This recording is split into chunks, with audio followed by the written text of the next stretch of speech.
ನಾವು ಕೊರಗಬಾರ್ದು. ಅಯ್ಯೋ ನನ್ನ ಅಪ್ಪ ಇಂಥವ್ನು ಕೊಟ್ಟು ಗಂಟಾಕಿದ ಯವ್ವ, ಅಂಥವ್ನು ಕೊಟ್ಟು ಗಂಟಾಕಿದ ಯವ್ವ, ನಾ ಬ್ಯಾಡ ಅಂತ ಹೇಳಿದ್ನೆ ಯವ್ವ, ಸುಮ್ಮನೆ ಗಂಟೆ ಹಾಕಿಬಿಟ್ಟ ಇಂಥವ್ನ ಜೊತೆ ನನಗೆ ಅಂತ ಕೊರಗಬಾರ್ದು. ಮಂದಿ ಮುಂದೆ ಹೇಳ್ಕೋಬಾರ್ದು, ಆಡ್ಕೋಬಾರ್ದು. ಪಾಲಿಗೆ ಬಂದಿದ್ದು ಈಗ ಅಂತೀರಿ, ಮತ್ತೆ ಅಲ್ಲಿ ಹೋಗಿ ಹೇಳೋದು ಮಾಡ್ತೀವಿ. ಪಾಲಿಗೆ ಬಂದು ಪಂಚಾಮೃತ ಅಂತ ಭಕ್ತಿಯಿಂದ ಸ್ವೀಕಾರ ಮಾಡಬೇಕು. ಅದಕ್ಕೆ ಬರೀತಾರೆ ಅವರು, ಕುರುಡನೇ ಇರಲಿ, ಕುಂಟನೇ ಇರಲಿ, ಹುಚ್ಚನೇ ಇರಲಿ, ಕುಂಭನೇ ಇರಲಿ, ತಾಳಿ ಕಟ್ಟಿದ ಗಂಡ ಕೇಳವ್ವ, ದೇವರ ಸಮನವ್ವ, ಆತ ದೇವರ ಸಮನವ್ವ, ತಗಿಬ್ಯಾಡ ತಂಗಿ ಕಣ್ಣಾಗ ನೀರ. ಅದಕ್ಕಾಗಿ ಅವ ಹೇಗೆ ಇರಲಿ, ಕಟ್ಟಿದಂಥವನ ಅಂದ್ರ ಪತಿಯೇ ನನ್ನ ಪರದೈವ, ಅವನು ಹೇಗೆ ಇದ್ರೂ ಸಹಿತ ನನಗೆ ದೇವರು ಅಂತ ತಿಳ್ಕೊಂಡು ಅವನ ಪಾದ ಪೂಜೆಯನ್ನು ಮಾಡಬೇಕು ಅನ್ನುವಂಥ ಮಾತನ್ನು ಬರಿತಾ ಬರಿತಾ ಹೋಗ್ತಾರೆ.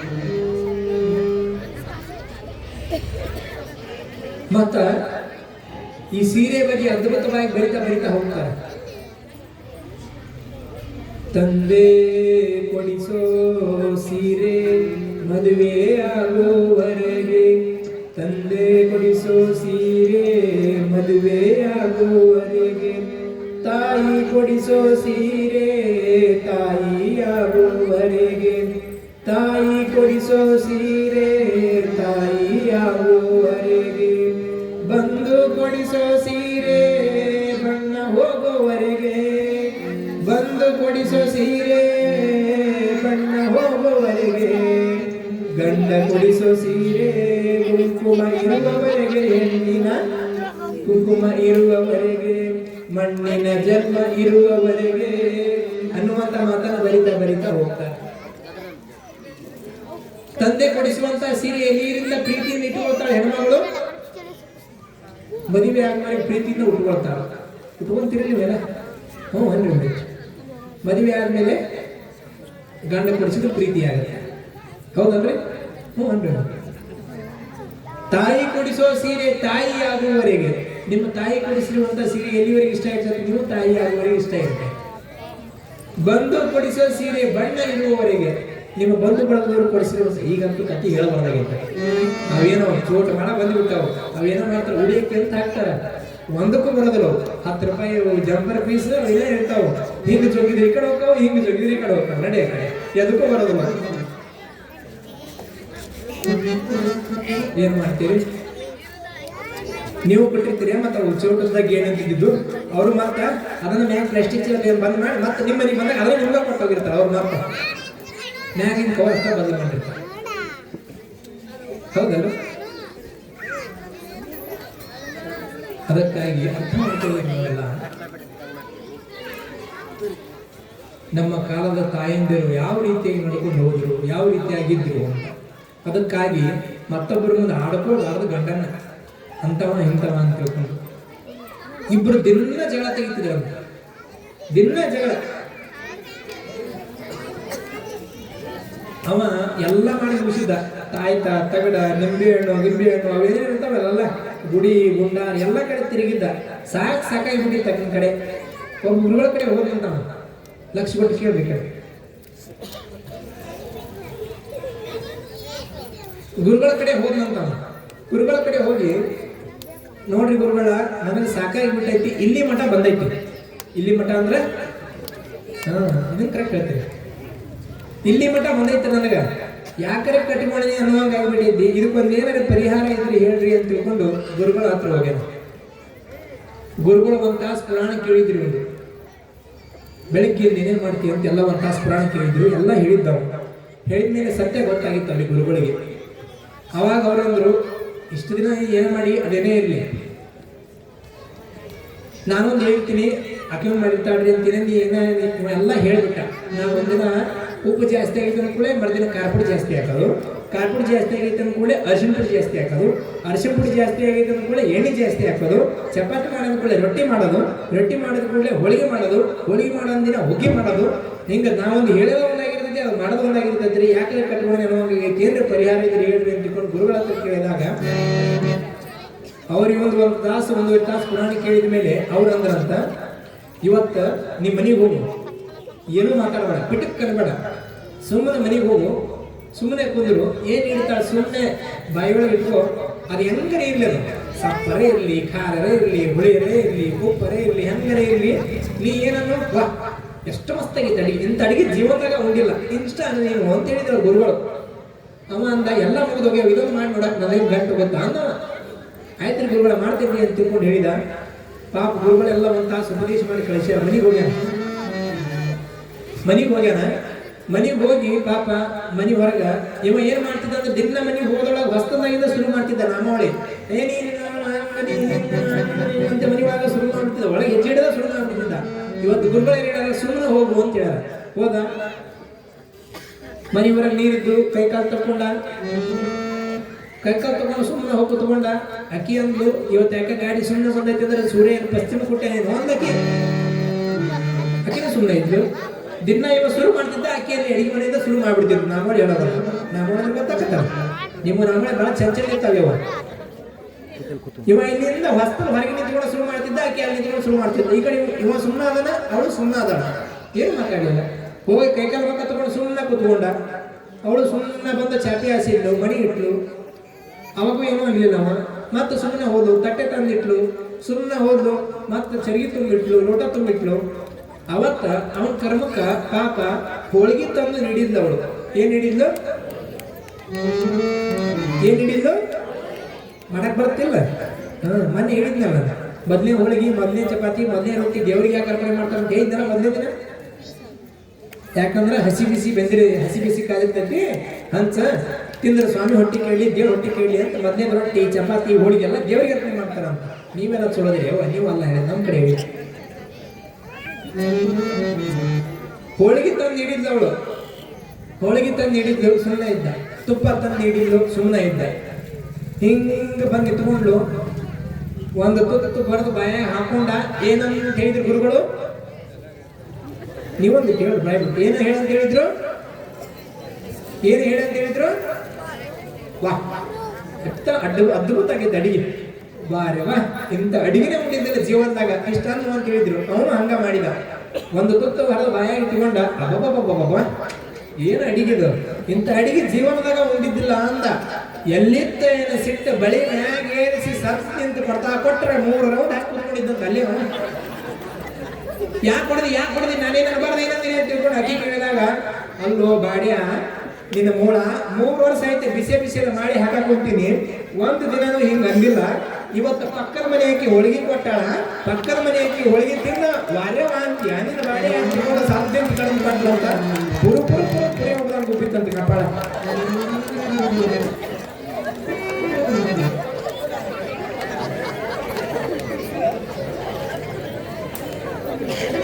ವಾರ್ಯವ ಅಂತೀಯ ನಿನ್ನ ಬಾಡೆ, ಅದ್ರ ಕರ್ಮ ಕೆಟ್ಟ. ಅದಕ್ಕೇನು ಗೊತ್ತಾ, ಪಕ್ಕದ ಮನೆ ಹೋಗಿ ಬಂದಾಳಂತೆ, ಏನೋ ಇಸ್ಕೊಂಡ್ ಬರಕಂತ ಪಕ್ಕದ ಮನೆಗೆ ಹೋಗ್ಯಾಳ. ಅಕ್ಕಿ ಹೋಳಿಗೆ ಜಾಸ್ತಿ ಅಂತ ಮತ್ತೆ ಹೋಳಿಗೆ ಕೊಟ್ಟು ಕಳ್ಸ. ಇದ್ರ ಕರ್ಮ ಕೆಟ್ಟ.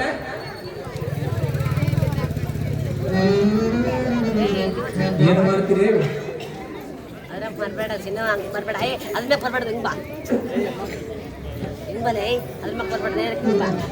ಒಂದು ವಾರ ಹೆಲ್ಮೆಟ್ ತೆಗೆದಿದ್ದಿಲ್ಲ ಅಂತವ.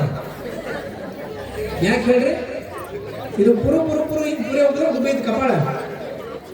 ಒಂದು ವಾರ ಹೆಲ್ಮೆಟ್ ಹಾಕೊಂಡು ಅಡ್ಯಾಡಿದ್ದಂತ ಕೇಳಿದ್ರೆ, ಇಲ್ಲ ಮನೆಯಲ್ಲಿ ಬಿದ್ದಿದ್ದೆ, ಅದು ಪೆಟ್ಟಾಗೈತೆ, ಅದಕ್ಕೆ ಹಂಗೆ ಐತೆ ಹೆಲ್ಮೆಟ್ ಅಂತ ಹೇಳ್ತಿದ್ದಂತ. ಒಂದು ವಾರ ಹಂಗೆ ಹಾಕೊಂಡು ಅಡ್ಯಾಡಿದ್ದಂತ. ಏನು ಮಾಡ್ತೀರಿ? ಯಾವನೊಬ್ಬ ಬಳತನ ಹಿಂಗ ಮಾತಾಡಕ್ ಕುಂತಿದ್ದಂತ. ಅವನು ಸಿಟ್ಟಿಗಿದ್ದು ಎದ್ದು ನಿಂತ್ಬಿಟ್ಟು ನಮ್ಗೆ ಹಿಂದ, ಎಷ್ಟೊತ್ತಿಗೆ ಮಾತಾಡ್ತಾರೆ ಸ್ವಾಮಿ, ಬರಬೇಡ ಮುಗಿಸ್ರಿ, ಟೈಮ್ ಆಗೈತಿ ಅಂದವ. ಅಲ್ಲೋ ಮರ ಏನಾಗೈತಿ, ಇನ್ನೊಂದು 10 ನಿಮಿಷ ಮಾತಾಡಿದ್ರೆ ಏನಾಗುತ್ತೆ ಅಂತ ಕೇಳಿದಾಗ, ಏನೇನ್ರಿ ನಾವು ಹೋಗುವ ನಮ್ಮ ಹೋಮ್ ಮಿನಿಸ್ಟರ್ ನಮ್ಮ ಹೆಣ್ಣು ಊಟ ಮಾಡೋದಲ್ಲ ಅಂದವ. ಅವಾಗ ಪ್ರವಚನಕಾರರಂದ್ರು, ಇವತ್ತಿನ ಕಾಲದೊಳಗ ಗಂಡ ಮನೆಗೆ ಬರೋದ್ರೊಳಗಾಗಿ ಸ್ವಚ್ಛಾಗಿ ಡವರಿ ನೆಕ್ಕಿ ಡಬ್ಬ ಹಾಕೋರು ಭಾಳ ಮಂದಿ ಸಿಗ್ತಾರ. ನೀವು ಹೋಗುವವರೆಗೆ ನೀನು ಹೆಣತಿ ಊಟ ಮಾಡೋದ್ರಂದ್ರೆ ಭಾಳ ಪುಣ್ಯವಂತ ನೀವು ಬಿಡಪ್ಪ ನೀವು ಅಂತ ತಿಳ್ಕೊಂಡು ಪ್ರವಚನಕಾರ ಹೇಳಿದ್ರು. ಅವ ಅಂತ ತಡ್ರಿ ಪ್ರವಚನಕಾರ ಅವಸರ ಕೊಯ್ಬೇಡ್ರಿ ತಡ್ರಿ ಅನ್ನಂತವ. ಯಾಕಂತ ತಿಳ್ಕೊಂಡು ಕೇಳಿದಾಗ, ನೀವು ತಿಳ್ಕೊಂಡಂಗೆ ಏನಿಲ್ರಿ, ನಾನು ಹೋಗಿ ಅಡಿಗೆ ಮಾಡಿದ್ಮೇಲೆ ಅವ್ರು ಊಟ ಮಾಡ್ತಾಳ್ರಿ ಅನ್ನಂತವ.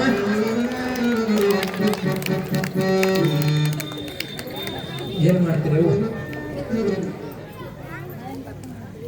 ಹೆಂಗ ಪರಿಸ್ಥಿತಿ ಸಂಸಾರ ಅಂದ್ರೆ ಹಿಂಗಾಗ್ಬಿಟ್ಟಾಗ ಸಂಸಾರ ಅಂದ್ಮೇಲೆ ಹೀಗೆ ಇರ್ತಾವ. ಆದ್ರ ಈ ನಾಡಿನಲ್ಲಿ ಎಂತೆಂಥವರಾಗಿ ಹೋದ್ರು, ಎಂಥ ಅದ್ಭುತ ಸಾಧಕರಾಗಿ ಹೋದ್ರು. ಇಬ್ರು ದಂಪತಿಗಳು ಒಟ್ಟ ಮಕ್ಕಳಾಗಿದ್ದಿಲ್ಲ. ಪಾಂಡುರಂಗನ ಹತ್ರ ಹೋಗಿ ಬೇಡ್ಕೊಂಡ್ರವರು. ಮದುವೆಯಾಗಿ 10-12 ವರ್ಷಗಳಾಗುವಪ್ಪ, ಮಕ್ಕಳಾಗವಲ್ಲ, ನಮಗೊಂದಿಷ್ಟು ಮಕ್ಕಳ ಕರುಣಿಸಿ ಭಗವಂತ ಅಂತಿರೋ ಭಕ್ತಿಯಿಂದ ಪ್ರಾರ್ಥನೆ ಮಾಡ್ಕೊಂಡ್ರು. ಅವರ ಭಕ್ತಿ ಬಹಳ ಪರಿಶುದ್ಧವಾಗಿತ್ತು, ಮನಸ್ಸು ಬಹಳ ನಿರ್ಮಲವಾಗಿತ್ತು. ಇಷ್ಟು ಬೇಡಿಕೊಂಡು 1 ವರ್ಷ 2 ವರ್ಷ ಆಗೋದ್ರೊಳಗೆ ತಾಯಿ ಗರ್ಭಧಾರಣೆ ಮಾಡಿದ. ಮಗ ಹುಟ್ಟಿದ.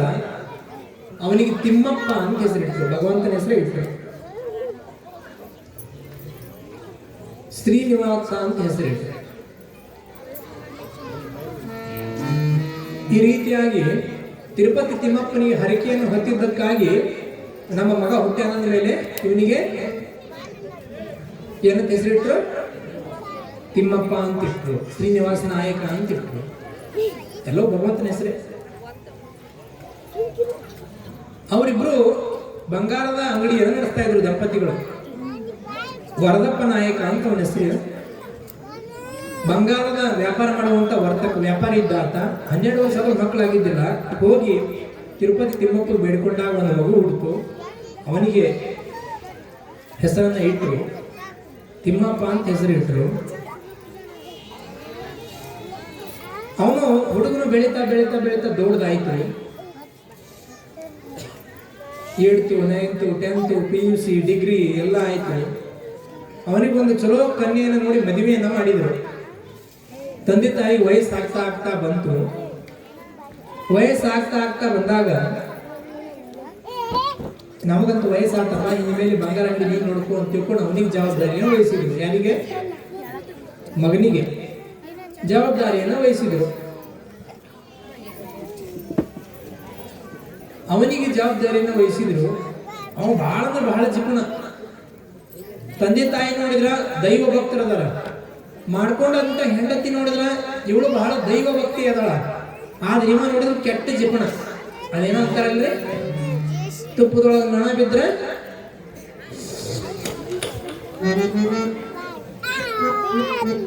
ಅಟ್ಟ ಜಿಪುಣಿವ. ಬಹಳ ಅಂದ್ರೆ ಬಹಳ ಜಿಪುಣ. ಯಾರಿಗೆ ₹1, 1 ರೊಟ್ಟಿ, 1 ತುತ್ತು ಅನ್ನ ದಾನ ಮಾಡ್ಕೊಂತವಲ್ಲ, ಅಷ್ಟು ಮಹಾ ಜಿಪುಣ. ಮಾತಾಡೋದು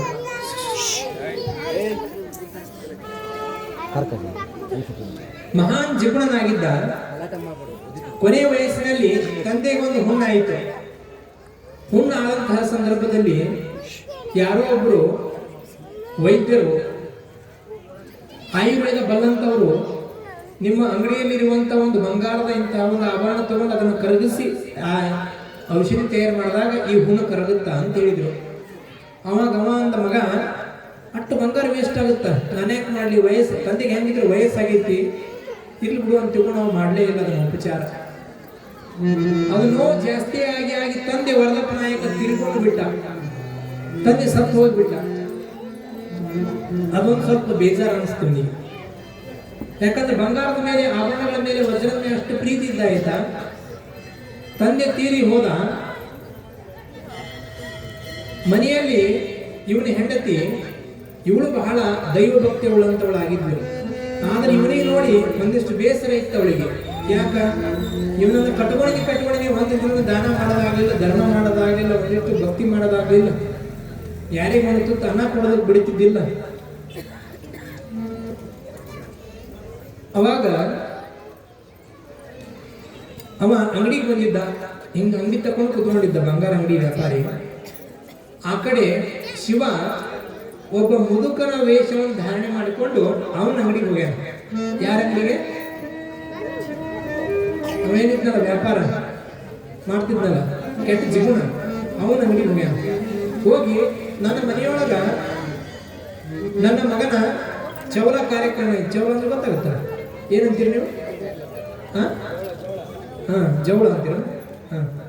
ಕಾರ್ಯಕ್ರಮ ಐತಿ, ನನ್ನ ಹತ್ರ ದುಡ್ಡಿಲ್ಲ, ಒಂದಿಷ್ಟು ಏನಾದ್ರು ದಾನ ಮಾಡೋ ಅಂತ ಕೂಡ ಅವನಿಗೆ ಕೇಳ್ಯಾನ. ಅವ ಮೊದಲೇ ಮಹಾ ಕೆಟ್ಟ ಜಿಪುಣ. ಅವೇನ್ ದನ ಕೊಡ್ತಾನ.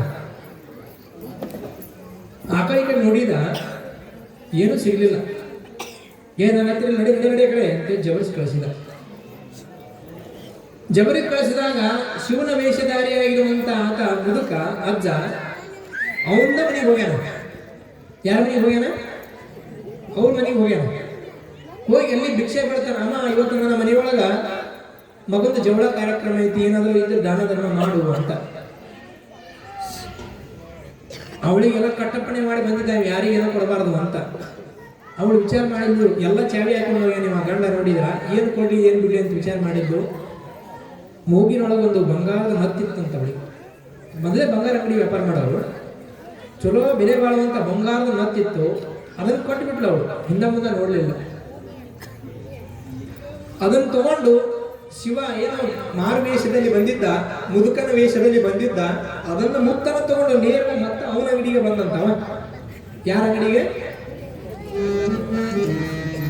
ಯಾವ ಇವ ಇದ್ನಲ್ಲ ಬಂಗಾರ ಅಂಗಡಿ ಇಟ್ಕೊಂಡು ಕೂತಿದ್ದ, ಅವನ ಅಂಗಡಿಗೆ ಬಂದ. ಅವ್ರ ಮನೆಗಿಂದ ನಂತರ ತಗೊಂಡು ಪರೀಕ್ಷೆ ಮಾಡೋದಕ್ಕ. ನೀ ಏನೋ ಕೊಡಲ್ಲ ಅಂದಿಲ್ಲ, ಇದನ್ನ ಬಂಗಾರ ನಂತರ ತಗೋ, ನನಗೆ ಇಷ್ಟು ದುಡ್ಡು ಕೊಡುವಂತ ಅವನಿಗೆ ಕೊಟ್ಟ. ಅದು ನೋಡಿ ಒಂದಿಷ್ಟು ಗಾಬರಿ ಆಯ್ತು, ಅವನಿಗೆ ಆಶ್ಚರ್ಯ ಆಯ್ತು. ಯಾಕ? ಇದು ನನ್ನ ಹೆಂಡತಿಯ ಮೂಗಿನೊಳಗಿರುವಂತ ನತ್ತು ಅಂತ ಗುರುತು ಹಿಡ್ದ. ಗೊತ್ತಾಯ್ತು ಅವನಿಗೆ. ಅವಾಗ ಅವ ಅಂದ, ಇದನ್ನ ಇವತ್ತು ಇಲ್ಲಿ ಇಟ್ಕೊಳ್ತೀನಿ, ನಾಳೆ ಬಂದು ದುಡ್ಡು ಕೊಡ್ತೀನಿ ಅಂತ ತಿಳ್ಕೊಂಡು ಗಲ್ಲೆ ಪೆಟ್ಟಿಗಳು ಇಟ್ಟು ಚಾವಿ ಹಾಕೊಂಡು ಅಂಗಡಿ ಹಾಕೊಂಡು ಮನೆಗೆ ಹೋಗ್ಯಾನ. ಎದಕ್ಕೆ? ಚೆಕ್ ಮಾಡ್ಬೇಕಲ್ಲ. ಮನೆಗೆ ಹೋಗ್ಯಾನ. ಮನೆಗೆ ಹೋಗಿ ಕದ ಬಡಿತಾನ.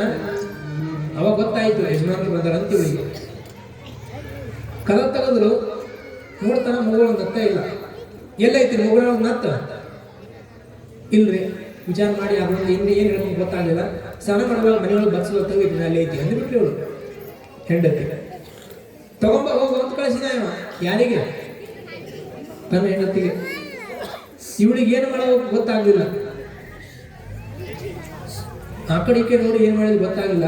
ಒಳಗೆ ಹೊಳೆದು ಅಲ್ಲಿ ಒಂದಿಷ್ಟು ವಿಷಯ ಇತ್ತು. ನಾನು ನನ್ನ ಗಂಡನ ಕೈಯೊಳಗೆ ಸಿಕ್ಕು ಸಾಯೋದಕ್ಕಿಂತ ಸುಮ್ಮನೆ ವಿಷ ತಗೊಂಡು ಸತ್ರ ಚಲೋ ಆಗುತ್ತಂತ ಬಚ್ಚರ ಮನೆಗೆ ಹೋಗ್ಯಾಳ. ಒಂದಿಷ್ಟು ಹಾಲು ತಗೊಂಡ, ಹಾಲು ವಿಷ ಹಾಕ್ಯಾಳ.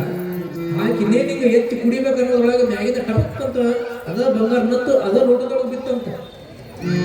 ಅವಳಿಗೆ ಒಮ್ಮೆ ಗಾಬರಿ. ತೆಗೆದು ನೋಡ್ತಾಳೆ, ಸೇಮ್ ಅದ ನತ್ತು ತಂದು ತೋರಿಸಿದ್ಲು. ಇವನಿಗೆ ಮತ್ತೊಟ್ಟೆ ಆಶ್ಚರ್ಯ. ನಾನು ಅಲ್ಲಿ ನೋಡಿರುವಂತ ನತ್ತು ಸೇಮ್ ಐತಿ, ಇಲ್ಲಿ ನತ್ತು ಸೇಮ್ ಐತಿ ಅಂತ ಮತ್ತೆ ಹೋಗಿ ಬರಬ ಹೋಗಿ ಚಾವಿ ತೆಗೆದು ಹೋಗಿ ನೋಡ್ತಾನೆ, ಅಲ್ಲಿ ನತ್ತ ಇದ್ದಿದ್ದಿಲ್ಲ. ಅವಾಗ ಬಂದು ಹೆಂಡತಿ ಕೇಳಿದಂತ, ನನ್ನ ಅಂಗಡಿ ಎಂತ ಬಂದಿದ್ದ, ಹಿಂಗೆ ನತ್ತ ತಗೊಂಡು ಬಂದಿದ್ದ, ಅದನ್ನ ಪರೀಕ್ಷೆ ಮಾಡಿ ಎಲ್ಲ ಹೇಳಿದಾಗ ಆಕಿ ಅದನ್ನು ಹಣೆಯನ್ನು ಬಿಡ್ಕೊಂಡಂತ. ಅವನು ಸಾಕ್ಷಾತ್ ಭಗವಂತ ರೀ, ನಿಮ್ಮನ್ನು ಪರೀಕ್ಷೆ ಮಾಡೋದಕ್ಕಾಗಿ ನಾನು ಎಲ್ಲ ನಡೆದು ಹೇಳಲಿಲ್ಲ ಅವಳು. ಒಬ್ಬ ಮುದುಕನ ವೇಷಧಾರಿ ಮಾಡ್ಕೊಂಡು ಬಂದಿದ್ದ ಇಲ್ಲಿ. ಆತ ಹಿಂಗೆ ಮನೆಯೊಳಗೆ ಮಗನ ಜವಳದ ಕಾರ್ಯಕ್ರಮ ಐತಿ ಅಂತ ತಿಳ್ಕೊಂಡು ಹೇಳಿದ. ನನಗೇನು ಕೊಡ್ಬೇಕಂತ ಗೊತ್ತಾಗಲ್ಲ, ಏನೂ ಇದ್ದಿದ್ದಿಲ್ಲ, ಅದಕ್ಕೆ ಮೂಗಳಿಗೆ ನತ್ತು ಕೊಟ್ಟಿದ್ದೆ ಅಂತ ತಿಳ್ಕೊಂಡು ಎಲ್ಲ ಹೇಳಿದಾಗ ಸಾಕ್ಷಾತ್ ಭಗವಂತನೇ ಆ ವೇಷವನ್ನು ತಗೊಂಡು ನನ್ನ ಅಂಗಡಿಗೆ ಬಂದ. ನಾನು ಎಂಥ ಮಹಾಜಿಪುಣ, ಅಂಥ ಬ್ರಾಹ್ಮಣ ವೇಷದಲ್ಲಿ ಬಂದಂಥ ಅರ್ಜುನ ವೇಷದಲ್ಲಿ ಬಂದಂಥ ಭಗವಂತನಿಗೆ ಏನು ಕೊಡಲಿಲ್ಲ ಅಂತಂದ್ರೆ ನನ್ನ ಜನ್ಮ ವ್ಯರ್ಥ ಅಂತ ತಿಳ್ಕೊಂಡು ಅವತ್ತಿನಿಂದಲೇ ಪರಿವರ್ತನೆಯಾಗಿ ದಾಸರಲ್ಲಿಯೇ ಶ್ರೇಷ್ಠ ದಾಸ, ಪುರಂದರ ದಾಸನಾಗಿ ಈ ನಾಡಿನಲ್ಲಿ ಪ್ರಖ್ಯಾತಿಯನ್ನು ಹೊಂದಿದಾಗುವಂಥದ್ದನ್ನು ನಾವು ಇತಿಹಾಸದ ಚರಿತ್ರೆಯಲ್ಲಿ ನೋಡ್ತಾ ಹೋಗ್ತೀವಿ. ಮಹಾನ್ ಜಿಪುಣನಾಗಿರುವಂತಹ ವ್ಯಕ್ತಿ ಸಾಕ್ಷಾತ್ ಭಗವಂತನೇ ಆ ಅಜ್ಜನ ವೇಷದಲ್ಲಿ ಮನೆಗೆ ಬಂದಿರುವಂತಹ ಘಟನೆಯನ್ನು ಕೇಳಿದಾಗ ಒಂದಿಷ್ಟು ರೋಮಾಂಚನ ಆಗಿ, ಎಂತಹ ಮೂರ್ಖ ನಾನು, ಭಗವಂತ ನನ್ನ ಬಾಗಿಲಿಗೆ ಬಂದಾಗ ಕಂಡು ಹಿಡಿಯೋದಕ್ಕೆ ನನಗೆ ಆಗ್ಲಿಲ್ಲಲ್ಲ ಅಂತ ತಿಳ್ಕೊಂಡು ಮನಸ್ಸು ನೊಂದು ಒಂದಿಷ್ಟು ಬೇಜಾರ ಆಗಿ ಪರಿವರ್ತನೆ ಆಗಿ ಕೊನೆಗೆ ಯಾವುದೂ ನನಗೆ ಬೇಡ, ಶ್ರೀ ಸಂಪತ್ತ, ಹಣ, ಆಸ್ತಿ, ಅಂತಸ್ತು, ಬೆಳ್ಳಿ, ಬಂಗಾರ ಯಾವುದೂ ಶಾಶ್ವತವಾಗಿ ಇರೋದಿಲ್ಲ ಅಂತ ತಿಳ್ಕೊಂಡು ತನ್ನಲ್ಲಿಯೇ ತಾನು ಪರಿವರ್ತನೆ ಆಗಿ ದಾಸರಲ್ಲಿಯೇ ಶ್ರೇಷ್ಠ ದಾಸ, ಪುರಂದರ ದಾಸ ಅನ್ನುವಂಥ ಪ್ರಖ್ಯಾತಿಯನ್ನು ಹೊಂದಬೇಕಾದ್ರೆ ಅದು ಭಗವಂತ ಆ ಒಂದು ಬುದ್ಧಿಯನ್ನು ಯಾವ ಹೆಂಡತಿಯ ಮೂಲಕವಾಗಿ ನತ್ತನ್ನು ಕೊಡಿಸಿ ಇವನಿಗೆ ದೈವ ಭಕ್ತದ ಆಗಿ ಪರಿವರ್ತನೆಯನ್ನು ಮಾಡಿದ ಅನ್ನುವಂಥದ್ದನ್ನೆಲ್ಲ ಇತಿಹಾಸದಲ್ಲಿ ನೋಡ್ತಾ ಹೋಗ್ತೀವಿ. ಅದಕ್ಕಾಗಿ ಇಂತಹ ಅನೇಕ ಮಹಾತ್ಮರ ಚರಿತ್ರೆಗಳು ನಮ್ಮ ಇತಿಹಾಸದಲ್ಲಿ ಆಗಿ ಹೋಗ್ಯವು. ಅವನ್ನೆಲ್ಲ ಓದೋದಕ್ಕೆ ಒಂದಿಷ್ಟು ಪ್ರಯತ್ನವನ್ನು ನಾವೆಲ್ಲ ಮಾಡಬೇಕು. ತಮಗೆ ತುಳಸಿದಾಸರ ಘಟನೆಯೂ ಸಹಿತ ಗೊತ್ತಿರಬಹುದು ಅಂತ ಅನ್ಕೊಳ್ತೀನಿ. ಬಹುಶಃ ಒಂದು 10 ನಿಮಿಷ ಜಾಸ್ತಿ ಹೇಳು ಅಂತ ಹೇಳಿದ್ದಾರೆ, ಅದಕ್ಕೆ ಒಂದು 10 ನಿಮಿಷ ಜಾಸ್ತಿ ಹೇಳ್ತೀನಿ ಅಷ್ಟೇ. ತುಳಸಿದಾಸರ ಘಟನೆಯೂ ಸಹಿತ ತಮಗೆ ಗೊತ್ತಿರಬಹುದು ಅಂತ ಅನ್ಕೊಳ್ತೀನಿ. ಅದ ತಾನೇ ಮದುವೆ ಆಗಿದ್ದು, ಬಹಳ ಅಂದ್ರೆ ಬಹಳ ಪ್ರೀತಿ ಇದ್ದ ಹೆಂಡತಿ ಮೇಲೆ ಒಂದು ಕ್ಷಣ ಬಿಟ್ಟಿರ್ತಿದ್ದಿಲ್ಲ. ಒಂದು ಬಾರಿ ತವ್ರ ಮನೆಯೊಳಗೆ ಏನೋ ಫಂಕ್ಷನ್ ಬಂತು. ಈ ಕಡೆ ಇವನೂರು, ಮಧ್ಯದಲ್ಲಿ ದೊಡ್ಡ ತುಂಬಿ ಹರಿಯುವಂತ ನದಿ, ಆಚೆ ಕಡೆ ಅವ್ರ ತವ್ರ ಮನೆ. ಒಂದು ಬಾರಿ ಏನೋ ಕಾರ್ಯಕ್ರಮ ಬಂದಿದ್ದಕ್ಕಾಗಿ, ತವ್ರ ಮನೆಯಲ್ಲಿ ವಿಶೇಷ ಕಾರ್ಯಕ್ರಮಗಳಿರೋದಕ್ಕಾಗಿ ಈತನೇ ಹೋಗಿ ಅಲ್ಲಿ ಬಿಟ್ಟು ಅಲ್ಲಿಂದ ನದಿಯನ್ನು ದಾಟಿಸಿ ಬಂದಿದ್ದ. ಯಾರನ್ನ? ಹೆಂಡತಿಯನ್ನ ಬಿಟ್ಟು. ಒಂದು ವರ್ಷ ಆಗಿತ್ತು. ಬಹಳ ಪ್ರೀತಿ ಇದ್ದ. ಅವನನ್ನ ಆ ಕಡೆ ಬಿಟ್ಟು ಬಂದನ. ಒಂದು ದಿನ ಕಳೆದ ಇವನಿಗೆ ಮುಗುಳು ಕಳಿಸ್ಕೊಂಡಿದ್ದಂಗ ಆತು. ಅವಳು ಇಲ್ಲಾರ್ದೆ ಒಂದು ಕ್ಷಣಾಂಶ ಬದುಕೋದಕ್ಕಾಗಲಿಲ್ಲ. ಮರ್ದಿನ ರಾತ್ರಿ ಆಯ್ತು, ಚಟಪಟಿಕೆ ಶುರುವಾಯ್ತು. ಅವ ಅಂದ ಹೆಂಡತಿ ನೋಡಬೇಕು ಹೋಗ್ಬೇಕು ಅಂತ ತಿಳ್ಕೊಂಡು ರಾತ್ರಿ 10ಕ್ಕೆ ಎದ್ದಾನ, 12ಕ್ಕೆ ಎದ್ದಾನ. ಎದ್ದು ಹೋಗಿ ನೋಡ್ತಾನ, ಹಿಂದೆ ಬೇಸಿ ಮಳೆಗಾಗೈತಿ, ಹೊಳೆ ತುಂಬಿ ಹರಿತಾ ಇದೆ. ನದಿಯನ್ನು ತುಂಬಿ ಹರಿಯಕೊಂಡೈತಿ. ಅವ ಹಿಂದೆ ಬಂದು ಓಡ್ಲಿಲ್ಲ. ಓಡೋಗಿ ಜಿಗದವನ ಹಂಗ ಈಜಿ ಅಚ್ಚಿಗಳಲ್ಲಿ ಹೋದಂತ. ಎಷ್ಟು ಗಂಟೆಗಿದು? ರಾತ್ರಿ 12:30, 1 ಗಂಟೆಗೆ ಈಜಿ ಹೋಗಿ ನೋಡ್ತಾನ. ಎಲ್ಲರೂ ಆ ಕಡೆ ತವ್ರ ಮನೆಯೊಳಗೆ ಹೋಗಿ ನೋಡ್ತಾನ, ಎಲ್ಲರೂ ಮಲ್ಕೊಂಡ್ಬಿಟ್ಟಾರ. ರಾತ್ರಿ 1 ಗಂಟೆಗೆ ಕ್ಯಾರಿ ಹಚ್ಚಿರ್ತಾರೆ. ಆ ಕಡೆಗೆ ನೋಡಿದ, ಎಲ್ಲ ಕದ ಹಾಕಿತ್ತು. ಪಕ್ಕದೊಳಗೆ ನೋಡಿದ, ಏನೋ ಒಂದು ಹಗ್ಗ ಜೋತಿದ್ದ ಬಿಟ್ಟಿತ್ತು. ಅದನ್ನ ಇಟ್ಕೊಂಡು ಮೇಲೆ ಹತ್ತಿ ಹೋಗಿ ಹಿಂಗ ಕಿಟಕಿ ಇತ್ತು, ಕಿಟಕಿ ತೆಗೆದಿಂದ ಒಂದು ಸೌಂಡ್ ಮಾಡಿ ಹೆಚ್ಚು ಮಾಡಿದ. ಅದು ನಿಗ್ರಹಣೆಗೆದ್ದೈತಿ. ಯಾರು ಅಂತ ನೋಡ್ತಾರ, ಇವನು ಗಂಡ ಗಾಬರಿ ಅಂತಗಿಗೆ, ನೀವು ಬಂದ್ಬಿಟ್ರಲ್ಲ ಒಮ್ಮೆ, ಎಲ್ಲಿಂದ ಬಂದ್ರಿ, ಏನ್ ಬಂದ್ರಿ, ಹ್ಯಾಂಗ ಬಂದ್ರಿ ಎಲ್ಲ ಕೇಳಿದಾಗ ನಾ ಹಿಂಗೆ ಬಂದೆ ಅಂತ ಎಲ್ಲ ಹೇಳಿದ. ಅಕ್ಕಿ ಎಲ್ಲಿಂದ ಬಂದ ಅಂತ ಬಂದ ಹಿಂಗ ಪಕ್ಕಕ್ಕೆ ನೋಡಿದ ಅಂತ. ಅದು ಉತ್ತ ಜೋತ್ ಬಿದ್ದಿದ್ದು ಹಾಕಲ್ಲ, ಹಾವು ನಿಂತಂತದು. ಅಕ್ಕಿ ಅಂದು ನಿನ್ನ ಹೆಣ ಯಾಕ್ಲಿ, ನಾಳೆ ಬೆಳಗ್ಗೆ ನಾನು ಬರ್ತಿದ್ ನೋಡಿ, ನನ್ನ ಮ್ಯಾಗ ಇರುವಷ್ಟು ಪ್ರೀತಿ ವ್ಯಾಮೋಹ ಹೊಂದಿತ್ತು, ಭಗವಂತನ ಮ್ಯಾಗ ಇಟ್ಟಿದ್ದೆ ಅಂದ್ರೆ ಭಗವಂತ ಬಂದಿದ್ದ ಲವ್ ಹುಚ್ಚ ಅಂತ ತಿಳ್ಕೊಂಡು ಆ ತಾಯಿ ಹೇಳಿದ್ದಕ್ಕಾಗಿ ಯಾರಾದ್ರೂ ದಾಸರಲ್ಲಿ ಶ್ರೇಷ್ಠ ದಾಸ ನೀನು, ತುಳಸಿ ನಾ ದಾಸ, ನೀನು ತುಳಸಿ ನಾ ದಾಸ, ನೀನೇ ನನ್ನ ಗುರು ಅಂತ ತಿಳ್ಕೊಂಡು ಅವತ್ತ ಪರಿವರ್ತನೆಯಾಗಿ ತುಳಸಿಯ ದಾಸನಾಗಿ ಪರಿವರ್ತನೆ ಆಗ್ತಾನ ಅಂತಂದ್ರೆ ಆ ಹೆಂಡತಿ ಹೇಳಿರುವಂತ ಮಾತು ಎಷ್ಟು ಪರಿಣಾಮವನ್ನು ಬೀರಿತ್ತು ಅನ್ನುವಂಥದ್ದನ್ನು ನಾವೆಲ್ಲ ಅರ್ಥ ಮಾಡ್ಕೊಳ್ಬೇಕು. ಅದಕ್ಕಾಗಿ ಇಂತಹ ಹಲವಾರು ಸಾವಿರ ಘಟನೆಗಳು ನಮ್ಮ ಚರಿತ್ರೆಯೊಳಗೂ ಬರ್ತಾವೆ. ಅವನ್ನೆಲ್ಲ ಒಂದಿಷ್ಟು ಮಕ್ಕಳಿಗೆ ಕಲಿಸುವಂತಹ ಪ್ರಯತ್ನ ಮಾಡಬೇಕು, ಹೇಳುವಂತಹ ಪ್ರಯತ್ನ ಮಾಡಬೇಕು ಅಂತ. ಅದಕ್ಕಾಗಿ ಗಂಡನನ್ನೇ ಹೆಂಡತಿ ಅರಿತು ನಡಿಬೇಕು, ಹೆಂಡತಿಯನ್ನ ಗಂಡ ಅರಿತು ನಡಿಬೇಕು, ಪರಸ್ಪರ ತಿಳ್ಕೊಂಡು ನಡಿಬೇಕು ಅಂತ. ಅದಕ್ಕೆ ಬರೀತಾರೆ ಅವರು, ತುಂಬಿದ ಮನೆಯನ್ನು ಒಡೆಯದ ಹೆಣ್ಣು ಲಕ್ಷ್ಮಿಯಾಗಬೇಕ, ನಂಬಿಕೆಯಿಂದ ಗಂಡನ ಪಾದ ಪೂಜೆ ಮಾಡಬೇಕ ಅಂತ. ಇವತ್ತು ನಾವೆಲ್ಲ ಹಂಗೆ ಬದುಕ್ತಾ ಇಲ್ಲ ಅಂತ. ಅದಕ್ಕಾಗಿಯೇ ನಮ್ಮ ಸಂಸಾರಗಳು ಬಿರುಕು ಬಿಡ್ತಾ ಇದ್ದಾವೆ ಅಂತ. ಇವತ್ತು ಹೆಂಗಾಗ್ಬಿಟ್ಟೈತೆ ಅಂದ್ರೆ ಗಂಡ ಹೆಂಡರ ಪರಿಸ್ಥಿತಿ ಮುಂದೆ ಬರೀತಾರೆ ಅವರು.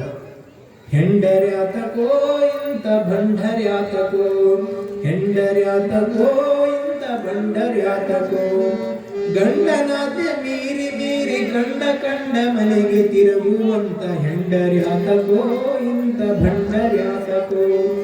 ನಟ್ಟು ಕಡಿದು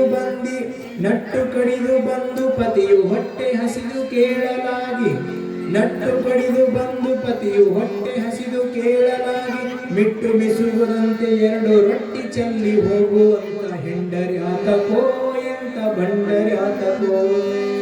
ಇಂಥ ಹೆಂಡತಿಯರು ಬೇಕಾಗಿಲ್ಲ ಅಂತ. ಹಿಂದಿನ ಕಾಲದಲ್ಲಿ ಸ್ವಲ್ಪ ವಿಚಾರ ಮಾಡ್ರಿ, ನಿಮ್ಮ ಹಿರಿಯ ಅಜ್ಜಂದರನ್ನು ನೋಡ್ರಿ, ಗಂಡನಿಗೆ ಊಟದಕ್ಕೆಲ್ಲ ಎಡಿ ಮಾಡಿ ನೀರು ಕೊಟ್ಟು ಎಲ್ಲ ಮಾಡಿ ಗಂಡ ಊಟ ಮಾಡುವಾಗ ಏನ್ ಮಾಡ್ತಿದ್ರು? ಗಾಳಿ ಹಾಕ್ತಿದ್ರು. ಆ ಗಾಳಿಯನ್ನು ತಗೊಂತ ಊಟ ಮಾಡುವಂತ ಗಂಡನಿಗೆ ಎಲ್ಲ ದಣಿವು ಅನ್ನುವಂಥದ್ದು ಹೋಗ್ಬಿಡ್ತಿತ್ತು ಅಲ್ಲೇ. ಆದ್ರೆ ಇವತ್ತು ನಾವು ಅಲ್ಲಿ ಮಾಡಿಟ್ರೆ ತಿನ್ನು, ನಿನಗೇನಾಗೆ ದಾಡಿ ನಡ್ಕೊಂಡು ನಾವೇ ಇಲ್ಲಿ ಬಂದೈತೆ. 2 ತುತ್ತು ಜಾಸ್ತಿ ಹೊಂತಿದ್ದ ಅವಾಗಿನ ಕಾಲದಾಗ. ಈಕಿ ಹಿಂಗ್ ಅಂದಿದ್ದಕ್ಕೆ 2 ತುತ್ತು ಹೊಟ್ಟೆಗೆ ಹಿಡಿಯಾಗಲ್ಲ ಅವನಿಗೆ. ಇಂಥ ಸತಿಪತಿಗಳಿದ್ರೆ ಹೆಂಗ ಕರೆಕ್ಟಾಗತ್ತಲ್ಲ. ಅದಕ್ಕಾಗಿ ನಾವೆಲ್ಲ ಅರ್ಥ ಮಾಡ್ಕೊಳ್ಬೇಕು. ಸತಿಪತಿಗಳ ಒಂದಾದ ಭಕ್ತಿ ಹಿತವಾಗಿಪ್ಪರು ಶಿವಂಗೆ ಅಂತ. ಇಲ್ಲಿ ಮದುವೆ ವಿವಾಹ ಅಂತಂದ್ರೆ ನಾನು ನಿನ್ನೆ ದಿನನೇ ಹೇಳಿದೆ, ಎರಡು ದೇಹಗಳು ಕೂಡೋದಲ್ಲ, ಪರಸ್ಪರ ಎರಡು ಆತ್ಮಗಳು ಕೂಡಬೇಕು, ಪರಸ್ಪರ ಎರಡು ಮನಸ್ಸುಗಳು ಒಬ್ಬರನ್ನೊಬ್ಬರು ಅರ್ಥ ಮಾಡ್ಕೊಂಡು ಬಾಳಿದಾಗ ಮಾತ್ರ ಅದು ಸುಖಿ ಸಂಸಾರ ಅನಿಸ್ಕೊಳ್ಳುತ್ತೆ ಅನ್ನುವಂಥದ್ದನ್ನು ನಾವೆಲ್ಲ ಅರ್ಥ ಮಾಡಬೇಕು. ಅದಕ್ಕಾಗಿ ಪರಸ್ಪರ ಗಂಡ ಹೆಂಡತಿ ಅನ್ನುವಂಥವರೆಲ್ಲ ತಿಳ್ಕೊಂಡು ನಡಿಬೇಕು ಅಂತ. ಬುದ್ಧ ಸಂಸಾರವನ್ನು ಒದ್ದು ಗೆದ್ದ, ಆದ್ರೆ ನಮ್ಮ ಬಸವಾದಿ ಶಿವಶರಣರು, ಕಲಬುರಗಿ ಶರಣಬಸಪ್ಪನಂತವರು, ಹೇಮರೆಡ್ಡಿ ಮಲ್ಲಮ್ಮ ತಾಯಿ ಅಂತವರು ಸಂಸಾರದೊಳಗೆ ಇದ್ದು ಗೆದ್ರು. ಅರ್ಥ ಆಯ್ತಾ? ಸಂಸಾರದೊಳಗೆ ಇದ್ದು ಗೆದ್ರು. ಬುದ್ಧ ಅನ್ನುವಂಥವನು ಈ ದುಃಖ, ನೋವು, ನಲಿವು ಅನ್ನುವಂಥದ್ದನ್ನ ಯಾಕೆ ಬರ್ತೈತಿ, ಇದರ ಹಿಂದಿರುವಂತಹ ಉದ್ದೇಶ ಏನು ಅನ್ನುವಂಥದ್ದನ್ನ ತಿಳ್ಕೊಳ್ಳೋದಕ್ಕಾಗಿ ಸಂಸಾರ ಬಿಟ್ಟ ನಾವು ಈ ದುಃಖ, ಸಾವು, ನೋವು ತಾಳ್ಕೊಳ್ಳಾರ್ದ ಮನೆ ಬಿಡ್ತೀವಿ. ಅರ್ಥ ಆಯ್ತಾ? ಆತ ತಿಳ್ಕೊಳ್ಳೋದಕ್ಕಾಗಿ ಬಿಟ್ಟ, ನಾವು ತಾಳ್ಕೊಳ್ಳೋದಕ್ಕಾಗಿ ಮನೆ ಬಿಡ್ತೀವಿ. ಅದಕ್ಕಾಗಿ ಇದು ಪವಿತ್ರವಾದಂತಹ ಬಾಂಧವ್ಯ, ಸತಿಪತಿಗಳ ಧರ್ಮ ಅನ್ನುವಂಥದ್ದು. ಇವತ್ತಂತೂ ಇಷ್ಟು ಮಜೆ ಆಗಿಬಿಟ್ಟವು. ಈ ಮದುವೆ ಅಂದ್ರೆ ಕೆಟ್ಟ ಗದ್ದಲ, ಬರೇ ಗದ್ದಲ. ಅವಕ್ಕೆ ಎರಡಕ್ಕೂ ಸಾಕಾಗಿಬಿಟ್ಟಿರ್ತೈತಿ. ಯಾವಾಗ ಕಟ್ಟೋದಕ್ಕ ಕಟ್ಸ್ಕೊಳ್ಳೋದಕ್ಕ. ಯಾಕಂದ್ರೆ 4 ತಾಸು ಮೇಕಪ್ ಮಾಡಿಸಿ ಹಂಗೆ ಕುಂದ್ರು, ಹಿಂಗೆ ಕುಂದ್ರು, ಗೋಡ ಮ್ಯಾಗ ಹತ್ತು, ಗೋಡ ಕೆಳಗೆ ಹತ್ತು, ಕೈ ಮ್ಯಾಗ ಹತ್ತು, ಕಾಲು ಮ್ಯಾಗ ಹತ್ತು, ಮೆಹಂದಿ ಹಚ್ಚು, ಅದನ್ನ ಹಚ್ಚು, ಇದನ್ನ ಹಚ್ಚು. ಅವಾಗ ತಲೆ ಕೆಟ್ಟು ಹೋಗಿರ್ತೈತಿ. ಯಾವಾಗಲೇ ಬರಬರ ಕಟ್ಟು ಮುಖ ಊಟ ಮಾಡಿ ಅಂತ ಅವ್ರು ತಲೆ ಕೆಟ್ಟು ಬಿಟ್ಟಿರ್ತೈತಿ. ಹೌದಲ್ರಿ? ಅದೇನ ಕಟ್ಟಿರ್ತಾರಲ್ರಿ, ಏನ ಬಾಸಿಂಗ ಬಿಗಿತ್ನ ಕಟ್ಟಿ ಬಿಟ್ಟಿರ್ತಾರ. ಅದು ಎಲ್ಲ ಬ್ಯಾಸರಾಗಿ ಸಾಕಾಗಿ ಬಿಟ್ಟಿರ್ತೈತಿ. ಹೆಂಗ್ ಇಳಿದು ಕಣಸಿ ಮುಚ್ಕೊಂಡು ಹೋಗಿರ್ತಾವ. ಹಿಂಗೆ ಒಂದು ಬಾರಿ ಹಿಂಗ ಮದುವೆ ನಡೆಯಿತು. ಅಲ್ಲಿ ನೋಡ್ರಿ ನೀವು, ಮದುವೆಯಾಗ ಈ ಏನ ಗಂಡ ಹೆಂಡ್ರ ಫೋಟೋಗಿಂತ ಹಿಂದೆ ಖಾಲಿ ಉಪ್ಪಟ್ಟಿ ಓಡಾಡೋರು ಫೋಟೋನೇ ಜಾಸ್ತಿ ಇರ್ತಾವ. ಕೆಲಸ ಇರೋದಿಲ್ಲ, ಪಕ್ಷ ಇರೋದಿಲ್ಲ. ಸುಮ್ಮನೆ ಅದನ್ನು ಕೊಡೋ, ಇದನ್ನು ಕೊಡೋ, ಅದಂತ ಇದಂತ ಏನೂ ಇರೋದಿಲ್ಲ. ಫೋಟೋ ನಾವು ಜಾಸ್ತಿ ಬರಲಿ ಅಂತ. ಕೆಲಸ ಇಲ್ಲ, ಪಕ್ಷ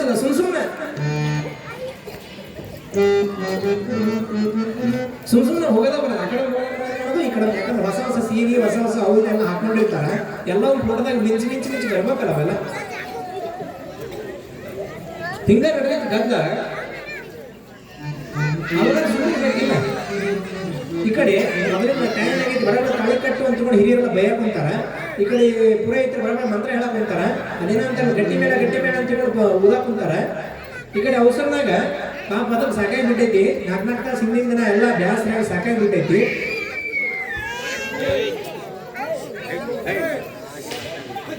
ಇಂತಹ ಗದ್ದಲ ನಡೆದೈತಿ. ಗದ್ದಲೊಳಗೆ ಏನಾಗೈತಿ ಅಂದ್ರ,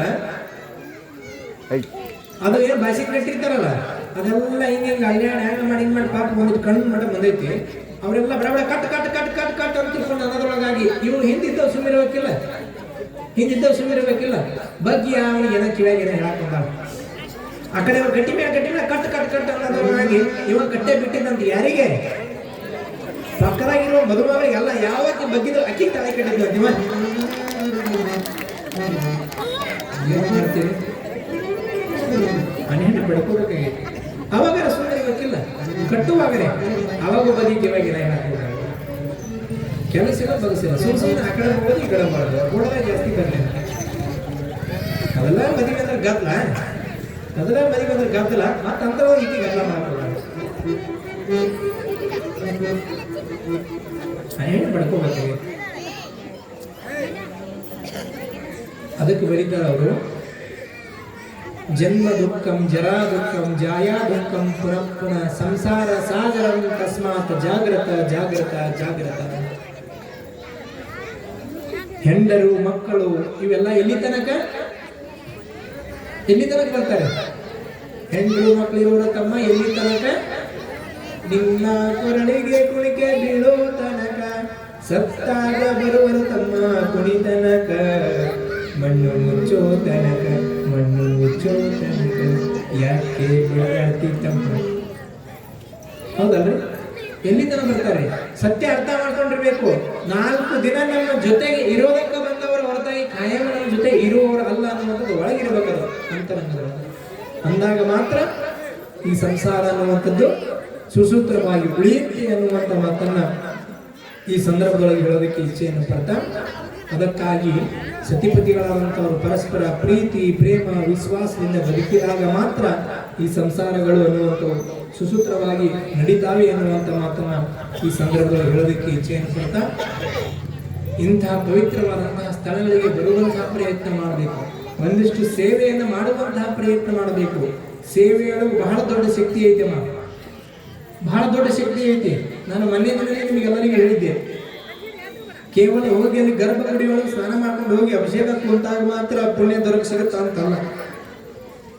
ಭಕ್ತಿಯಿಂದ ಬಂದು ಇಂತಲ್ಲಿ ಕಸವನ್ನು ಹೊಡೆದಾಗ, ಇಲ್ಲಿ ಸಾರಿಸಿದಾಗ, ರಂಗೋಲಿ ಹಾಕಿದಾಗ, ನಾವು ಇಲ್ಲಿ ದೇವಸ್ಥಾನದ ಆವರಣದಲ್ಲಿ ಒಂದಿಷ್ಟು ಹಾಸಿದಾಗ, ಏನೇನೋ ಸೇವೆ ಮನೋಭಾವನೆ ಮಾಡಿದಾಗೂ ಸಹಿತ ಅಷ್ಟೇ ಪುಣ್ಯ ಸಿಗುತ್ತೆ ಅನ್ನುವಂಥದ್ದು ನಾವೆಲ್ಲ ಅರ್ಥ ಮಾಡ್ಕೊಳ್ಬೇಕಾಗಿದೆ. ಅದಕ್ಕೆ ಬರೀತಾರೆ ಅವರು, ಪ್ರಾರ್ಥಿಸುವ ತುಟಿಗಳಿಗಿಂತ ಸೇವೆ ಮಾಡುವಂತಹ ಕೈಗಳೇ ಮೇಲು ಅಂತ. ಕೇವಲ ಭಗವಂತನ ಮುಂದೆ ಹೋಗಿ ತುಪ್ಪದ ದೀಪ ಹಾಕಿ ನನಗೆ ಅದನ್ನು ಕೊಡು, ಇದನ್ನು ಕೊಡು, ಅದನ್ನು ಕೊಡು, ಇದನ್ನು ಕೊಡು ಅಂತ ತಿಳ್ಕೊಂಡು ಬೇಡೋದಕ್ಕಿಂತ ಇಂತಹ ಪವಿತ್ರವಾದಂತಹ ಸ್ಥಳಗಳಿಗೆ ಬಂದ ಭಕ್ತಿಯಿಂದ ಒಂದಿಷ್ಟು ಕಸವನ್ನು ಗುಡಿಸಿ, ಒಂದಿಷ್ಟು ತೊಳೆಯೋದು, ಏನಾದರೂ ಸೇವೆಯನ್ನು ಇದ್ದಾಗ ಮಾಡಿದಾಗ, ಒಂದಿಷ್ಟು ಇಂಥಲ್ಲೆಲ್ಲ ಸೇವೆಯನ್ನು ಮಾಡಿದಾಗ ಮಾತ್ರ ನಮಗೆ ಪುಣ್ಯ ದೊರಕುತ್ತಾ, ನಮ್ಮ ಪಾಪ ನಾಶವಾಗಿ ಹೋಗುತ್ತಾ ಅನ್ನುವಂಥ ಮಾತನ್ನು ಬರೀತಾರೆ ಅವರು.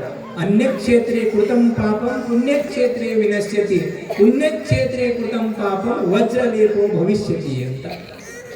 ನಾವು ಎಲ್ಲೆಲ್ಲೋ ತಿಳಿಯದೋ ಅಥವಾ ತಿಳಿದೋ ಅಥವಾ ತಿಳಿಯದೋ ಎಲ್ಲೆಲ್ಲೋ ಮಾಡಿರುವಂತಹ ಪಾಪದ ಕಾರ್ಯಗಳು, ಅದು ಪಾಪದ ಕರ್ಮ ಅನ್ನುವುದು ತೊಳೆದು ಹೋಗಬೇಕಾಗಿದ್ರೆ ಇಂಥಲ್ಲಿ ಒಂದು ಪುಣ್ಯಕ್ಷೇತ್ರಗಳಲ್ಲಿ ಬಂದು ನಾವು ತನುಮನ ಧನದಿಂದ ಭಕ್ತಿಯಿಂದ ಸೇವೆ ಮಾಡಿದಾಗ ಮಾತ್ರ ಅಂತಹ ಪಾಪ ನಾಶವಾಗಿ ಹೋಗುತ್ತೆ, ಕರ್ಮ ನಾಶವಾಗಿ ಹೋಗುತ್ತೆ ಅನ್ನುವಂಥದ್ದನ್ನು ಅರ್ಥ ಮಾಡ್ಕೋಬೇಕು.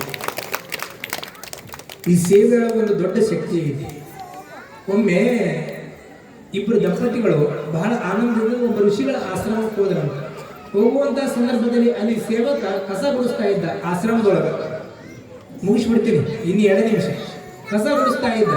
ಕಸ ಗುಡಿಸುವಂತಹ ಸಂದರ್ಭದಲ್ಲಿ ಹಣ್ಣು, ಕಾಯಿ, ಕರ್ಪೂರ, ಉದುಬತ್ತಿ ಏನೇನೆಲ್ಲ ತಗೊಂಡು ಗುರುಗಳಿಗೆ ಅರ್ಪಣೆ ಮಾಡಬೇಕಾದ್ರೆ ನಗನಗುತ್ತಾ ಬಂದಿದ್ರು ದಂಪತಿಗಳು. ಎಲ್ಲದಲ್ಲಿ ಗುರುಗಳು ಅಂತ ಹೇಳಿದಾಗ ಹಿಂಗೆ ಒಳಗದ ನೋಡಿ ಅಂತ ತಿಳಿದು ಅದೇ ಸೇವಕ ಒಳಗೆ ಕಳಿಸಿದ್ದ. ಇವ ಇಲ್ಲಿ ಸುಮ್ಮನೆ ಕಸ ಹೊಡಿತಾ ಇದ್ದ.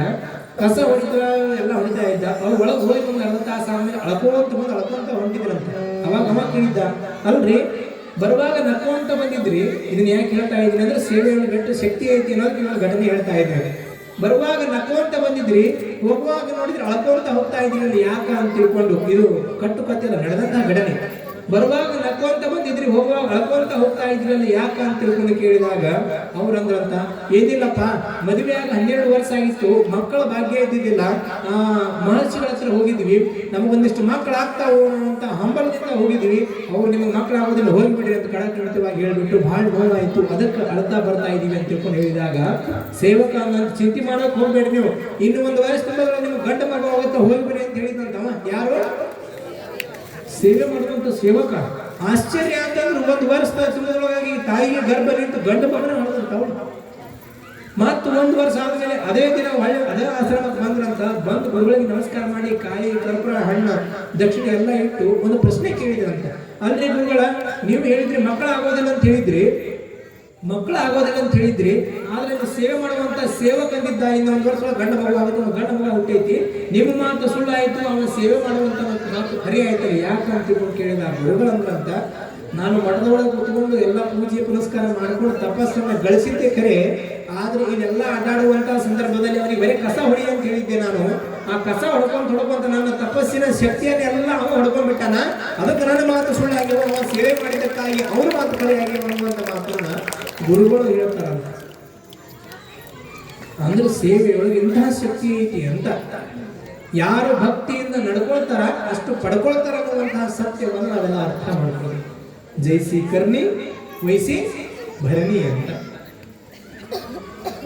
ಅದಕ್ಕಾಗಿ ಇಂತಹ ಪವಿತ್ರವಾದಂತಹ ಕ್ಷೇತ್ರಗಳಿಗೆ ಬರುವಂತಹ ಪ್ರಯತ್ನವನ್ನು ಮಾಡಬೇಕು, ಒಂದು ಸೇವೆಯನ್ನು ಮಾಡುವಂತಹ ಪ್ರಯತ್ನವನ್ನು ನಾವೆಲ್ಲ ಮಾಡಬೇಕು ಅಂತ. ಮತ್ತು ಅದನ್ನ ಅಲ್ಲಿ ಹಂಗೆ ಮಾಡಿದೆ, ಹೀಗೆ ಮಾಡಿದೆ, ಅಷ್ಟು ಮಾಡಿದೆ, ಇಷ್ಟು ಮಾಡಿದೆ ಅಂತ ತಿಳ್ಕೊಂಡು ಡಂಗರ ಸಾರಿಸ್ಕೊಳ್ಬಾರ್ದು.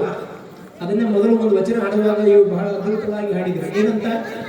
ಮಾಡಿದೇನೆಂಬುದು ಮನದಲ್ಲಿ ಹೊಳೆದರೆ ಏಡಿಸಿ ಕಾಡಿತ್ತು ಶಿವನ ಡಂಗುರ, ಮಾಡಿದೆ ನೆನ್ನದಿರ ಲಿಂಗಕ್ಕೆ, ಮಾಡಿದೆ ನೆನ್ನದಿರ ಜಂಗಮಕ್ಕೆ, ಮಾಡಿದೆ ನೆಂಬುದು ಮನದಲ್ಲಿ ಇಲ್ಲದಿದ್ದರೆ ಬೇಡವೇ ನೀವು ನಮ್ಮ ಕೂಡಲ ಸನವರಿಯುವ ವಾಕ್ಯಗಳು ಬಸವನನ್ನು ಬರಿತಾ ಬರಿತಾ ಬರಿತಾ ನಾ ಅಟ್ಟ ಮಾಡಿದೆ, ನಾ ಐಟ್ ಮಾಡಿದೆ, ನಾ ಅಲ್ಲಿ ಸೇವೆ ಮಾಡಿದೆ, ನಾ ಇಲ್ಲಿ ಸೇವೆ ಮಾಡಿದೆ.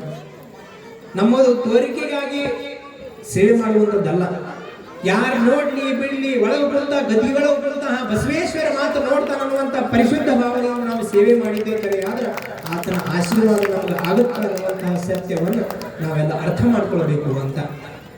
ಸೇವೆ ಬಂದ ಅವಕಾಶ ದೊರೆತುದೇ ಪುಣ್ಯ, ದೊರೆತುದನ್ನು ಧರೆಯೊಳಗೆ ಬಳಸಿಕೊಂಡವ ಧನ್ಯ. ನಿಸ್ವಾರ್ಥ ಸೇವೆಯದು ಹಿರಿತನದ ವ್ರತವು, ಪಾರಮಾರ್ಥವೇ ಇಲ್ಲಿ ನಡೆದುವುದು ದಿಟವು, ನಡೆದುವುದು ದಿಟವು ಅನ್ನುವಂಥ ಮಾತನ್ನ ಬರಿತಾ ಬರಿತಾ ಹೋಗ್ತಾರೆ. ಅದಕ್ಕಾಗಿ ಇಂತಹ ಬಹಳ ಪುಣ್ಯವಂತರಿದ್ರಿ ನೀವೆಲ್ಲ. ಯಾಕಂತಂದ್ರೆ ಇಂತಹ ಪವಿತ್ರವಾದಂತಹ ಬಸವೇಶ್ವರನ ಸನ್ನಿಧಾನದೊಳಗೆ, ಕಟ್ಟೆ ಬಸವೇಶ್ವರನ ಸನ್ನಿಧಾನದೊಳಗೆ ನೀವೆಲ್ಲ ಅದಿರಿ ಅಂತಂದ್ರೆ ಬಹಳ ಪುಣ್ಯವಂತರಿದ್ರಿ ನೀವೆಲ್ಲ. ಇಲ್ಲಿ ನಮಗೆ ಯಾರೋ ಫೋನ್ ಹಚ್ಚಿ ಕರೆಯುವಂತ ಅವಶ್ಯಕತೆ ಇಲ್ಲ. ನಾವು ಭಕ್ತಿಯಿಂದ ನಾವು ಬಂದು ಸೇವೆ ಮಾಡುವಂಥದ್ದನ್ನ ರೂಢಿಸಿಕೊಳ್ಳಬೇಕು. ನಮ್ಮ ಫೋನ್ ಹಚ್ಚಿದಾಗ ಅಷ್ಟ ಹೋಗೋಣ ಅಂತ ಅನ್ನುವಂಥ ಪ್ರಯತ್ನ ಮಾಡಬಾರ್ದು. ಅವು ಬೇರೆ ಸ್ಥಳ ಇರ್ತವೆ, ಫೋನ್ ಹಚ್ಚಿದಾಗ ಕರೆಯುವಂಥವು ಅಂಥವೆಲ್ಲ ಇಲ್ಲಿ ಅನ್ನಬಾರದು. ಇಂತಹ ಗುಡಿಗಳಿಗೆ, ಗುಂಡಾರಗಳಿಗೆ, ದೇವಸ್ಥಾನಗಳಿಗೆ, ಪುಣ್ಯಕ್ಷೇತ್ರಗಳಿಗೆ ಯಾರು ಕರೀಲಿ ಬಿಡ್ಲಿ ದಿನಾಲು ಬೆಳಿಗ್ಗೆ 4, 5, 6 ಗಂಟೆಗೆ ಬಂದು ಒಂದಿಷ್ಟು ಏನಾದ್ರೂ ಸೇವೆ ಇದ್ದೇ ಇರುತ್ತೆ. ಯಾಕಂದ್ರೆ ಇಲ್ಲಿ ಸಾವಿರಾರು ಜನ ಬಂದು ಹೋಗ್ತಿರ್ತಾರೆ. ಅದಕ್ಕಾಗಿ ಕೇವಲ ಹೋಗಿ ಗದಿಗೆ ಒಳಗೆ ಕುತ್ಕೊಂಡು ಅಭಿಷೇಕ ಮಾಡಿಸೋದು ಅಷ್ಟೇ ಶ್ರೇಷ್ಠ ಕಾರ್ಯ ಅಲ್ಲ. ಇಲ್ಲಿ ಬಂದು ಭಕ್ತಿಯಿಂದ ತೊಳೆಯೋದು, ಬಳಿಯೋದು, ಪಾತ್ರೆ ಸಾಮಾನು ಬೆಳಗೋದು, ಇಲ್ಲಿ ಒಂದಿಷ್ಟು ಏನಾದರೂ ಕಸ ಕಡ್ಡಿ ಇದ್ರೆ ತೆಗೆದು ಹಾಕೋದು, ಒಂದಿಷ್ಟು ರಂಗೋಲಿ ಹಾಕೋದು, ಎಲ್ಲವೂ ಸಹಿತ ಸೇವೆನೇ ಭಕ್ತಿಯಿಂದ ಮಾಡಬೇಕು. ಯಾರು ನೋಡ್ಲಿ ಬಿಡ್ಲಿ ಗದಿಗೆ ಒಳಗೆ ಕುಂತಹ ಭಗವಂತ ನೋಡ್ತಾನಂತ ಭಾವ ನಮ್ಮೊಳಗಿತ್ತಂತಂದ್ರೆ 100ಕ್ಕೆ 100 ನಮ್ಮ ಬದುಕು ಸಹಿತ ಆ ರೀತಿಯಾಗಿ ಆಗತ್ತೆ ಅನ್ನುವಂತಹ ಸತ್ಯವನ್ನ ಗ್ಯಾರಂಟಿಯನ್ನು ನಾನು ಕೊಡ್ತೀನಿ. ಅದಕ್ಕಾಗಿ ಇಂತಹ ಪವಿತ್ರವಾದಂತಹ ಕ್ಷೇತ್ರಗಳಿಗೆ ಬಂದು ಸೇವೆ ಮಾಡುವಂಥದ್ದನ್ನು ನಾವೆಲ್ಲ ರೂಢಿಸಿಕೊಳ್ಬೇಕನ್ನುವಂಥ ಮಾತನ್ನು ಹೇಳ್ತಾ, ಸೇವೆಯೊಳಗೆ ಬಹಳ ದೊಡ್ಡ ಶಕ್ತಿ ಐತಿ. ಇದನ್ನು ಹೇಳ್ತಾ ಹೇಳ್ತಾ ಕೂತ್ಕೊಂಡು ಈಗ ಸಮಯ ಸಾಲೋದಿಲ್ಲ. ಅದಕ್ಕಾಗಿ ತಾವೆಲ್ಲ ಭಕ್ತಿಯಿಂದ ಸಮಯ ಸಿಕ್ಕಾಗೆಲ್ಲ ಒಂದಿಷ್ಟು ಬರ್ರಿ. ಇಲ್ಲೇನ ಅವ್ರು ಬರೀವರು ಯಾರಾದ್ರೂ ಇಂಥ ಗುಡಿ ಗುಂಡಾರಗಳಿಗೆ ಪುಣ್ಯಕ್ಷೇತ್ರಕ್ಕೆ ಬರೋದಕ್ಕೆ ಯಾರಾದ್ರೂ ಬ್ಯಾಡ ಅಂತ ಅಂದ್ರೆ ಯಾರು ಬ್ಯಾಡ ಅಂತ ಹೇಳೋದು ಬೇಕಾಗಿಲ್ಲ, ಹೌದಲ್ಲ? ಏನು ಅನ್ಕೊಂಡು ನಮ್ಗೇನಾಗದೈತಿ, ಆದ್ರೆ ಸ್ವತಃ ಗದಿಗಳು ಕುಂದ ಭಗವಂತ ನೋಡ್ತಾನೆ ಅನ್ನುವಂಥ ಮನೋಭಾವನೆ ನಮಗಿರಬೇಕು. ಯಾರು ಕರೀಲಿ ಬಿಡ್ಲಿ ಎಲ್ಲರೂ ಭಕ್ತಿಯಿಂದ ಬಂದು ಒಂದಿಷ್ಟು ಏನಾದರೂ ಸಣ್ಣ ಪುಟ್ಟ ಸೇವೆಯನ್ನು ಮಾಡುವಂತಹ ಪ್ರಯತ್ನವನ್ನು ಮಾಡಿದಾಗ ಮಾತ್ರ ನಮ್ಮ ಜನ್ಮವು ಸಾರ್ಥಕ ಆಗುತ್ತೆ, ನಮ್ಮ ಪಾಪ ಕರ್ಮಗಳೆಲ್ಲ ನಾಶವಾಗಿ ಹೋಗ್ತವೆ ಅನ್ನುವಂಥ ಮಾತನ್ನ ಈ ಸಂದರ್ಭದೊಳಗೆ ಹೇಳ್ತಾ, ಇವತ್ತಿನ ದಾಸೋಹದ ಸೇವೆಯನ್ನು ವಹಿಸಿಕೊಂಡಿರುವಂತಹ ದಿವಂಗತ ಗಾಳಿ ಚಿದಾನಂದಪ್ಪನವರ ಧರ್ಮಪತ್ನಿಯಾದಂತಹ ಗಾಳಿ ಮಂಗಮ್ಮ ಮತ್ತು ಓಂಕಾರಮ್ಮ ಇವರ ಕುಟುಂಬದವರು ಸಾಕಿದ ಎತ್ತಿನ ಗುಡಿ ಇವರು ವಹಿಸಿಕೊಂಡಿದ್ದಾರೆ. ಒಮ್ಮೆ ಎಲ್ಲರೂ ಕೈಗಳನ್ನು ಮೇಲೆತ್ತಿ ಜೋರಾದ ಚಪ್ಪಾಳೆಯನ್ನು ತಟ್ಟುವುದರ ಮೂಲಕವಾಗಿ ಅವರಿಗೊಂದು ಅಭಿನಂದನೆಗಳನ್ನು ಸಲ್ಲಿಸೋಣ. ಯಾಕಂತಂದ್ರೆ ಇವತ್ತು ಇಲ್ಲಿ ಮಹಾತ್ಮನ ಸನ್ನಿಧಾನದಲ್ಲಿ ಇಂತಹ ಪವಿತ್ರವಾದಂತಹ ಕ್ಷೇತ್ರದಲ್ಲಿ ನಾವೇನಾದ್ರೂ ಒಂದಿಷ್ಟು ಭಕ್ತಿಯಿಂದ ದಾಸೋಹದ ಸೇವೆಯನ್ನು ಮಾಡಿಸಿದ್ವಿ ಅಂತಂದ್ರೆ ನಮ್ಮ ಮನೆತನಕ್ಕೂ ಒಳ್ಳೆಯದಾಗುತ್ತೆ. ಆ ಭಗವಂತ ಕಟ್ಟೆ ಬಸವೇಶ್ವರನ ಆಶೀರ್ವಾದವೂ ಸಹಿತ ನಮಗೆ ಆಗತ್ತೆ ಅನ್ನುವಂತಹ ಶ್ರೇಷ್ಠವಾದಂತಹ ಮನೋಭಾವನೆಯಿಂದ ಇವತ್ತು ಅವರು ಸಾಕ್ಷಾತ್ ಭಗವಂತನೇ ಪ್ರಸಾದ ಮಾಡ್ತಾನೆ ಎನ್ನುವಂತ ಮನೋಭಾವನೆ ಇಟ್ಟುಕೊಂಡು ಇವತ್ತಿನ ದಾಸೋಹದ ಸೇವೆಯನ್ನು ಮಾಡಿದ್ದಾರೆ. ಅಂತಹ ಮನೆತನದವರು ಯಾರಾದರೂ ಬಂದು ಇಲ್ಲಿ ಆಶೀರ್ವಾದವನ್ನು ಪಡೆದುಕೊಳ್ಳಬೇಕಾಗಿ ತಮ್ಮಲ್ಲಿ ಪ್ರಾರ್ಥನೆ. ಬೇಗ ಬೇಗ ಬರಬೇಕು, ಸಮಯ ಆಯಿತು.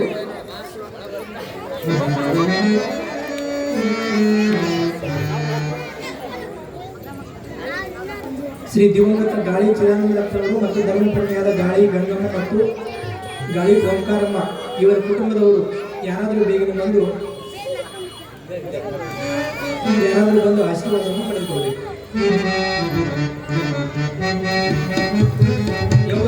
ಕೈಗಳನ್ನು ಕಟ್ಟಿ ಬಿಟ್ಕೊಳ್ಳೋಕಲ್ಲ, ಇಲ್ಲಿ ದಾಸೋಹದ ಸೇವೆಯನ್ನು ಮಾಡಿಸಿದಂಥವರಿಗೆ ಜೋರಾಗಿ ಚಪ್ಪಾಳೆಯನ್ನು ತಟ್ಟುವುದಕ್ಕಾಗಿ ಜೋರಾಗಿ ತಟ್ಟೆಯುವ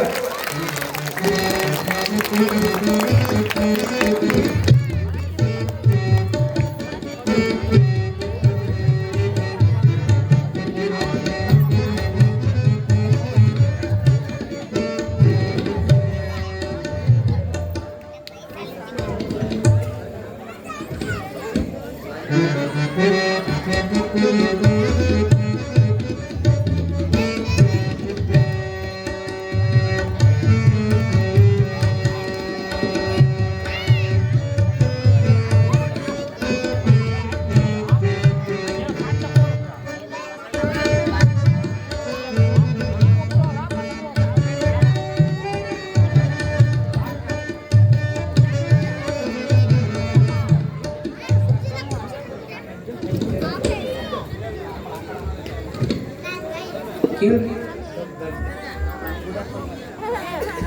ದಾಸ ಬರ್ರಿ